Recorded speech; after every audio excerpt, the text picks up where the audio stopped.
sejam bem-vindos a mais uma live das páginas Avicultura Industrial e Suinocultura Industrial. O tema de hoje é o processo de profissionalização no campo. Mesmo sendo um dos setores que mais crescem no Brasil, além de ser o que mais contribui com o PIB, o agronegócio é uma área cuja competitividade é muito acirrada. Assim, para que se mantenha competitivo e ganhe mercado, é preciso gerenciar diversos fatores, tais como cenários de mercado, custos de produção, tecnologias, oportunidades e margens de lucratividade. Para conseguir gerenciar tudo isso, é essencial profissionalizar o negócio rural, tornando-o mais maduro, sustentável e com resultados mais expressivos. Para tratar desse assunto, nosso convidado hoje é Gabriel Salum, gerente de negócios suínos da Derreus. Gabriel é médico veterinário formado pela Universidade Federal de Minas Gerais, com mestrado em nutrição de monogástricos pela mesma instituição.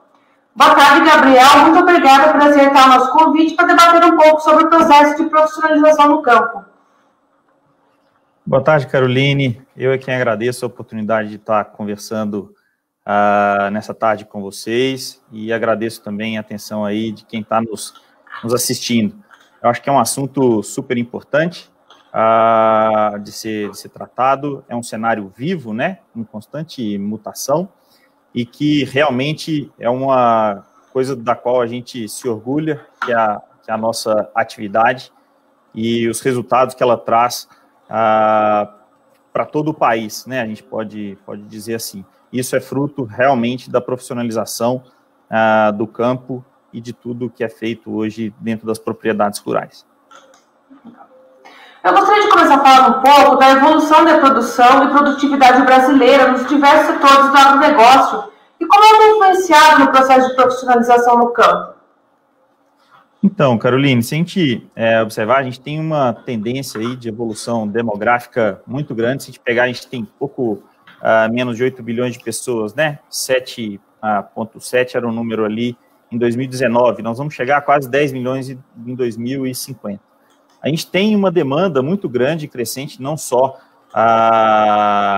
aqui no Brasil, mas no mundo como um todo. Você tem um crescimento demográfico muito grande na Ásia e na África também, e que é a demanda por alimento. Nesse cenário, a gente tem uma evolução da produtividade muito grande. Eu acho muito interessante trazer esse dado aqui do Brasil, da evolução dos últimos 40 anos, em que a gente aumentou em torno de 70%, né, a área utilizada, por exemplo, na agricultura, mas a nossa produção ela é quase 5 vezes maior. Isso é em função realmente de aumento de produtividade. Esse aumento de produtividade ele veio através de conhecimento, através de profissionalização, através de especialização daquilo que está sendo feito. E tem trazido aí recorde atrás de recorde de produtividade, né, de diversos setores que a gente pode acompanhar, e isso preservando, né, aí uma parcela importante da nossa natureza. Vamos falar que o Brasil hoje é um dos países que tem a natureza mais bem preservada do mundo, com mais de 60% da sua floresta nativa. Então, são características que eu acho que nos traz orgulho e é preciso ser contado, né? A gente tem aqui na Derreus, nosso diretor-presidente, que é o Rinus Donkers, ele é um holandês, ele foi um dos responsáveis pela expansão da Derreus no mercado internacional, e ele sempre fala do que do que é importante a gente realmente se orgulhar, e essa evolução em produtividade, ela é realmente muito importante de ser tratada. Quando a gente pega dentro da suinocultura, que é um universo que eu vivo bastante, se a gente olhar dentro da última década, a gente teve uma evolução fantástica, né? Existe um quadro hoje que é dos melhores da suinocultura, que é uma importante benchmark do setor. É um evento que a gente, inclusive, apoia por entender ser estruturante da cadeia, em que a gente movimentou aí em torno de 24,7 leitões, 0,8 leitões, talvez na média do Brasil, de desmamados por fêmea por ano, e hoje a gente tem granjas atingindo acima de 37 leitões, que inclusive é um cliente da Derreus, o Agostinho Mansano, da Granja Boa Esperança, em Minas Gerais. Então, é realmente uma evolução muito grande. Aí eu trouxe 2 exemplos só, né, da agricultura e da suinocultura, que são fatores aí bastante relevantes e mostra o quanto a aplicação do conhecimento e a profissionalização da atividade do agronegócio como um todo traz impactos aí positivos. Igual você falou, o agronegócio hoje é responsável por mais de 20% do PIB nacional, 23,5% é o dado de 2019, né? E isso é fruto desse profissionalismo. E a posição de destaque do Brasil no cenário internacional também tem influenciado esse processo? Com certeza, né? O Brasil é tido aí como o celeiro do mundo. Ele aí dentro entre os grandes exportadores aí de várias commodities e produtos como carne de frango, de suíno, de bovino, né? Sendo o suíno o quarto maior produtor, frango e bovino o primeiro, do complexo aí soja, café e aí muitos outros itens, né, que são de relevância mundial. E aí a gente sim, essa evolução em produtividade e a profissionalização que isso gera, né, em relação à gestão, em relação à qualificação de mão de obra, em relação ao dia a dia do campo mesmo, ele é diretamente relacionado a essa posição de destaque, sem dúvida nenhuma. E quais são as demandas do mercado e as tendências com foco no comércio internacional de carne suína? Se a gente observar a movimentação, né, da carne suína ao redor do mundo, né, ela sai de 4 grandes exportadores, né, a gente tem 2 na América do Norte, que são os Estados Unidos e o Canadá, a gente tem a União Europeia, que é também um grande exportador, e a gente tem o Brasil, né?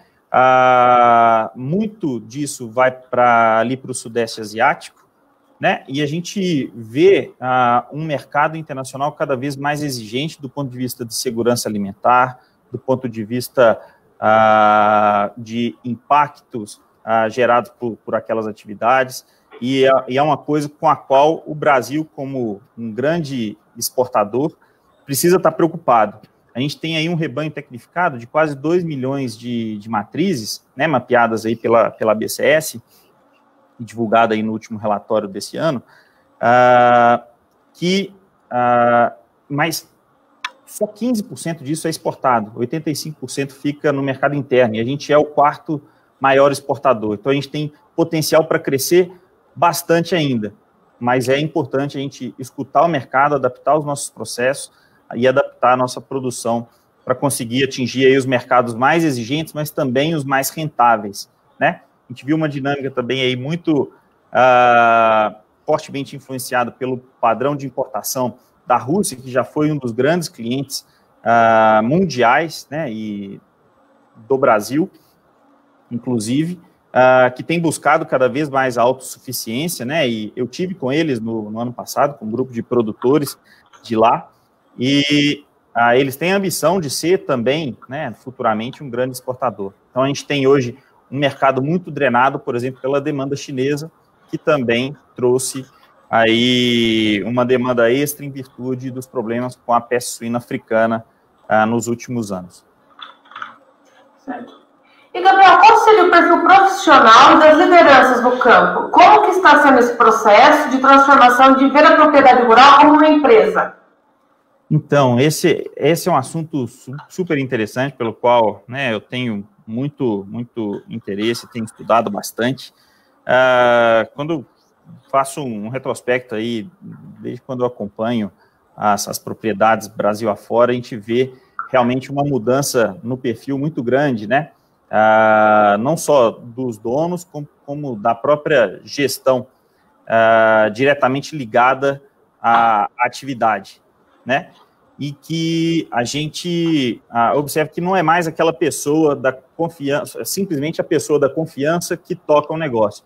Não, é uma pessoa hoje cada dia mais capacitada, a gente vê uma mudança de perfil dos mais antigos que se especializaram muito, tanto na parte da gestão da informação, das técnicas e gestão de pessoas, quanto da própria evolução acadêmica aí das pessoas que, às vezes, ocupam alguns cargos de liderança. Então, esse foco, né, desse profissional que passa a trabalhar o monitoramento dos dados, né, trabalhando esse dado, gerando informação para poder embasar as melhores decisões em prol do negócio, né, e transforma isso numa comunicação eficiente com as pessoas, com o time, é o que eu tenho visto fazer a diferença aí, Brasil afora. Então, esse é um processo nítido, a informatização da última década ajudou demais, né, nesse processo, e com certeza ajuda aí os gestores, né, a trabalhar tanto na parte como se diz, da gestão com base em metodologia, né, com uma árvore de diagnóstico bem estabelecida, com foco nos KPIs, traduzindo isso num plano de ação que seja inteligente e entendido pela equipe, para que traga os retornos, ou os maiores retornos, ou os retornos mais rápidos, né, para dentro da atividade. Essa é uma constante e é muito interessante ver a mudança desse perfil e quanto, né, os nossos profissionais eles têm realmente se desenvolvido nesse sentido. Legal. E hoje o mercado já dispõe de ferramentas de gestão com foco em informação e pessoas para tomada de decisão e condução dos negócios? Sim, né, igual a gente estava falando do processo de transformação digital, vamos dizer assim, acho que hoje é difícil entrar numa granja que não seja informatizada, né, falando aí principalmente da suinocultura. Então, isso traz realmente um embasamento muito grande, né, com relação aos KPIs estabelecidos, o benchmarking é muito forte, então isso ajuda no estabelecimento de metas, na gestão à vista das granjas, e, por que não, a gente vê um processo também de transformação digital ainda maior no campo. Hoje, a gestão em tempo real, ela já é uma realidade, uma possibilidade muito forte aí de ser trabalhada, com automação de vários processos, o que tem, inclusive, gerado aí interesse das novas gerações, né, pela atividade. Quando a gente extrapola isso para outras atividades, né, como a agricultura, isso é visível, né, é muito impactante quando a gente vê aquelas fotos de uma colheitadeira e uma plantadeira logo atrás, né, isso é uma questão super interessante e que realmente lá fora o pessoal às vezes não acredita como a gente é capaz de produzir tanto com 2 safras. Então, isso é através de gestão, de informação, de tecnologia. Então, são aí 2 exemplos bastante práticos. E a gente sabe que no campo tem muitos talentos, né? E que sempre, até uns tempos atrás, o campo acabava perdendo esses talentos para empregos urbanos. A nova geração está ficando na propriedade ou essa migração para outras atividades ainda acontece? E como que o agro poderia reter esses talentos e manter as novas gerações? Esse é um assunto bastante trabalhado, né? Quando a gente tem essa abertura, né, junto dos nossos parceiros, dos nossos clientes, porque realmente, né, hoje o ambiente rural e urbano, muitas vezes eles se misturam, né, nos maiores polos produtores, e realmente, quando a gente pensa na atividade, vamos pensar na suinocultura, vamos pensar na avicultura, ou no gado leiteiro, são atividades de rotinas pesadas, de domingo a domingo, que muitas vezes não trazem nenhum glamour. Mas é muito importante a gente estar atento à retenção dessa mão de obra, né, buscando reter esses talentos nas propriedades e não entrar naquele ciclo vicioso, né, de alta rotatividade em que você não consegue imprimir um ritmo de trabalho. E aí, de novo, a tecnologia ela tem se mostrado aí um parceiro nesse sentido, né, as novas gerações, principalmente, elas se interessam bastante por esse tema, e tem acompanhado, né? Fora isso, são programas realmente diferenciados e de valorização do colaborador, que realmente mantenha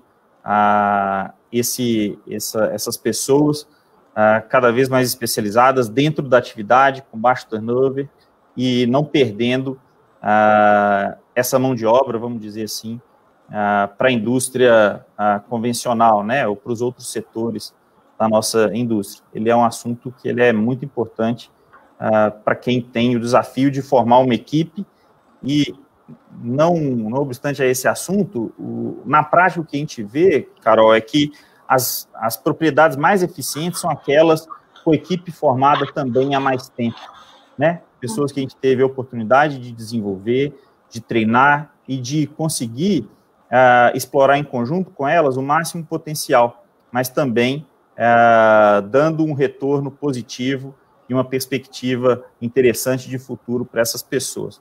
Então, é um tema delicado e super importante da gente estar atento dentro desse quadro de profissionalização. Hoje a gente viu que até dados do CAGED mostram que em maio a agropecuária foi o único setor que abriu vagas, em vez de perder vagas, né? Então, isso está gerando mais oportunidades para o pessoal ficar no campo, ou até migrar da cidade para o campo em busca de oportunidades? Esse é um cenário que, né, ele pode ser e pode ter um impacto aí muito, muito grande do ambiente que a gente vive, de pandemia e de que tem afetado aí principalmente os setores de comércio e serviços, né, o varejo e o agro, sim, né, o agro, ele é uma grande oportunidade, um grande mercado para as pessoas. Eu gosto sempre de lembrar a frase de um amigo e parceiro nosso lá do DF, que é o Túlio Leles, né? Ele fala que o Brasil, o agro é o Brasil que já deu certo. E realmente, frente a todos os desafios que a gente tem identificado, né, com essa pandemia, com tudo que a gente tem tido que se reinventar, acho que várias atividades têm vivido esse mesmo desafio, não só o agronegócio, a gente tem, sim, criado oportunidades para as pessoas e impulsionado o país, né, de uma forma geral. Acho que os dados aí de geração de emprego é um dos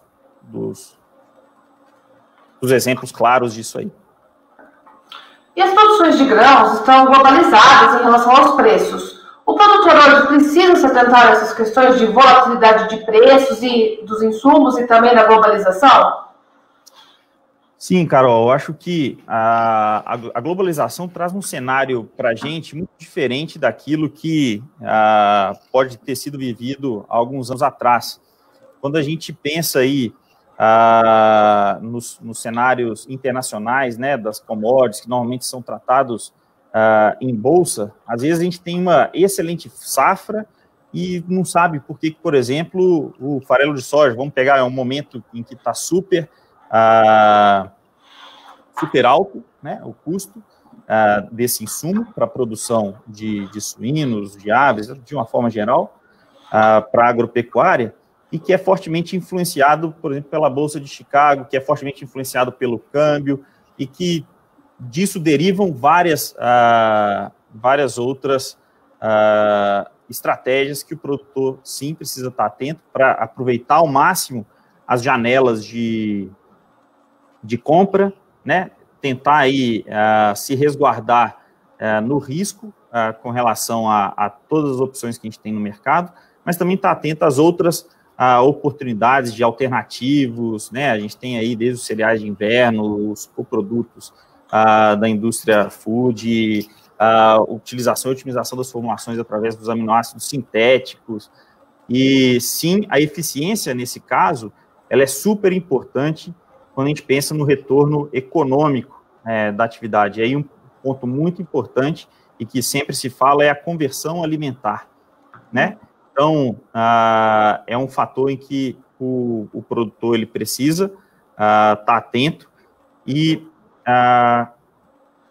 não só no número zootécnico, vamos falar assim, muito somente preso a ele, mas ao retorno econômico, o quanto aquilo está custando daquilo que eu estou fornecendo e qual que é o retorno que a gente está tendo. Então, o quão eficiente está sendo o meu sistema de produção em relação à geração de resultado líquido no final, né? A gente fala que a gente é uma atividade econômica e que, portanto, remunerar o investidor, o empreendedor que está por trás disso aí, é tão importante quanto todas as outras questões relacionadas ao negócio.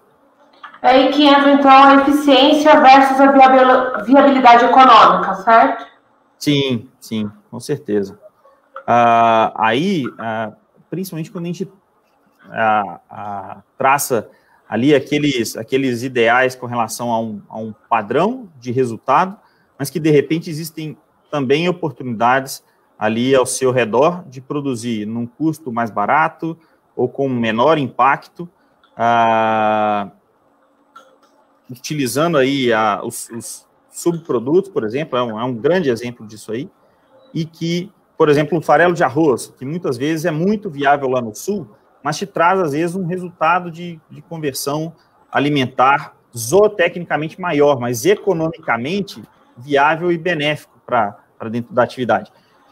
Esse é um exemplo, né? A gente tem aí outros cereais de inverno, e sorgo, e outras coisas aí que podem ser sempre avaliados e ponderados dentro da estratégia de nutrição, que é aí 70% do custo da atividade, vamos falar aí dentro de suínos, é responsável pela maior parte do custo de produção. Então, é sempre importante a gente estar associando eficiência zootécnica, viabilidade econômica e atento às oportunidades do mercado e as estratégias de compra para diluição desse risco e maximização do resultado ao final do ciclo. Gabriel, eu gostaria que você falasse um pouquinho para a gente o que é e como funciona o networking global da The Hills e o potencial para impulsionar os negócios. Então, essa é uma experiência incrível, né? Eu hoje estou à frente dos negócios de suínos da The Hills. Eu tenho 5 anos de companhia e tem sido uma experiência realmente incrível esse network global, né? Não só que eu tenho conseguido desenvolver, mas todos do nosso time. A The Hills é uma empresa que tem uma filosofia muito forte do espírito de colaboração e de empreendedorismo, né? E isso quer dizer que a gente está muito focado na troca de experiência das melhores práticas, né? Claro que a gente não pode fazer um Ctrl-C, Ctrl-V de uma região para outra, não dá simplesmente para pegar uma coisa que é feita lá no Sudeste Asiático e simplesmente replicar aqui no Brasil.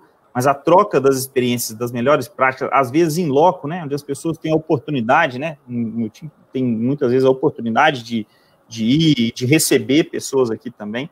Hoje está mais fechado, é claro, em função da pandemia, mas que você tem a oportunidade de sentir, de ver, de tocar, né, para que você utilize isso ao seu favor em função das circunstâncias e das características que se impõem em cada propriedade. Não vou nem falar do mercado local, Carol, porque eu entendo o negócio de cada cliente nosso hoje como único, e realmente ele demanda um estudo ali bastante minucioso para que a gente possa identificar as oportunidades, ajustar os processos, sempre num trabalho a 4 mãos, né?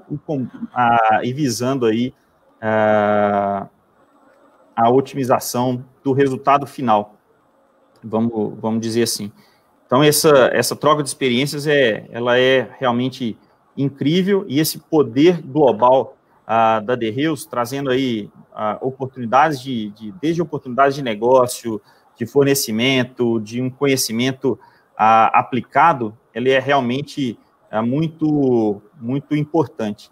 Dentro disso, a gente tem desenvolvido aí várias ferramentas, né, desde a elaboração dos programas nutricionais através de modelos de predição, né, de crescimento, a gente chama de modelagem, que é o GPS, que vem de uma sigla em inglês, que é um sistema de predição de crescimento mesmo dos animais, até a análise econômica e o impacto de cada decisão daquilo no retorno sobre o investimento, na lucratividade e até no fluxo de caixa, né, dos nossos clientes. A gente entra através de uma ferramenta que a gente tem, que é o Pig Money, e que está sempre em evidência. A gente tem, por exemplo, um laboratório de última geração, não só aqui no Brasil, mas com conectividade global, que permite, né, buscar a avaliação das matérias-primas, na busca das maiores oportunidades também para os nossos clientes, até a utilização de NIR, né, da tecnologia NIR, localmente nos clientes, em que a gente pode fazer aqueles ajustes ali em tempo real, em busca da maior eficiência, né? E, mais recentemente, vamos dizer que existem mercados mais ou menos maduros, né, as novas demandas globais, a parte de segurança alimentar, de redução e uso responsável de antibióticos, mas que, sim, a gente tem visto um processo de liderança em algumas companhias já aqui no Brasil, e a gente tem trazido aí o Natural Power Solutions, que é exatamente poder otimizar ao máximo a produtividade de um animal saudável. Perceba aqui, Carol, que o foco aqui não é controlar a doença, não é simplesmente explorar ao máximo a qualquer custo, mas é construir a sanidade de um animal através de boas práticas de manejo, biossegurança, nutrição, né, observando aqueles pontos principais para que você possa construir um animal que vai ter uma resposta positiva ao longo da vida dele. E aí tem sido um trabalho bastante interessante. Ele faz parte de um programa maior e global da The Hills, que é o Responsible Feeding, que traz, né, além aí da parte de produção animal, também outros aspectos relacionados ao meio ambiente, responsabilidade social e desenvolvimento aí das pessoas. Então, realmente, eu fico muito orgulhoso de poder trazer essas informações e que são geradas com esse network que a gente está falando, porque esse processo de globalização ele não interfere só ali no custo do milho, só no custo da soja, porque tem ali o trade war Estados Unidos, China, não. Ele traz muito benefício quando a gente realmente cria um ambiente de colaboração. Isso vale dentro da The Hills, isso vale quando a gente vai para o campo e tem essa abertura e a construção desse trabalho em conjunto com o nosso cliente, que, de novo, é 100% baseado em confiança mútua. Legal, Gabriel. Como a gente está falando um pouco aí da The Hills, eu queria que você falasse um pouco dos pilares, né, que a empresa segue e o diferencial como parceiro de negócios. Então, a gente tem, se eu puder elencar duas coisas, realmente essa questão do trabalho colaborativo e do empreendedorismo, né, de ser um parceiro que vai estar ali ajudando, né, com as melhores informações, as melhores práticas para que as decisões sejam tomadas em conjunto e impulsione o negócio do nosso cliente, e a gente cresça junto com isso. Acho que esse é um fator bastante importante, e claro, né, ela é uma empresa que está focada em melhoria contínua dos seus processos, em preservar a máxima qualidade daquilo que ela entrega para o nosso cliente. Então, todos os processos com o máximo rigor, né, com todos os padrões europeus, eles são feitos dentro da empresa. Então, hoje a gente tem uma flexibilidade imensa para atendimento das diversas demandas, uma estrutura fabril que busca estar aí perto dos nossos clientes e oferecer as soluções que ele necessita. Então, um time técnico que realmente está é um time incansável, né, tanto o time técnico como o comercial da empresa, em constante desenvolvimento, em busca de identificar ali as necessidades dos nossos clientes, para que a gente proponha em conjunto soluções para que aquilo se concretize em retorno para o próprio negócio do cliente. A gente entende que o nosso negócio só existe e é saudável a partir do momento que o do nosso cliente também é. Então, esse é o nosso direcionamento e, por isso, a gente tem feito a diferença e o nosso crescimento, ele é fruto dessa nossa postura. Legal. Eu gostaria de agradecer imensamente a participação do Gabriel Salum, gerente de negócios de suínos da DeReus. Muito obrigada, Gabriel. Eu que agradeço, Carol, pela oportunidade da conversa. Fico à disposição de vocês e de todos os nossos parceiros, ouvintes, para um contato futuro. Queria deixar aqui uma das iniciativas que a gente está trazendo, inclusive no próximo dia 7, às 7 horas, a gente vai tratar ali de um case de sucesso de Santa Catarina, que é o estado brasileiro maior produtor de suínos. A gente vai trazer uma história super interessante e, de novo, dividindo experiências, dividindo as melhores práticas de um dos nossos clientes e parceiros da região, que veio de pequeno produtor ao maior em produtividade de Santa Catarina. Então, queria deixar aqui o convite. Legal, então fica o convite para o pessoal que está nos acompanhando. E também não deixem de acompanhar e ver a programação semanal das nossas lives aqui na Agricultura Industrial e Suinocultura Industrial. Até a próxima! Obrigado.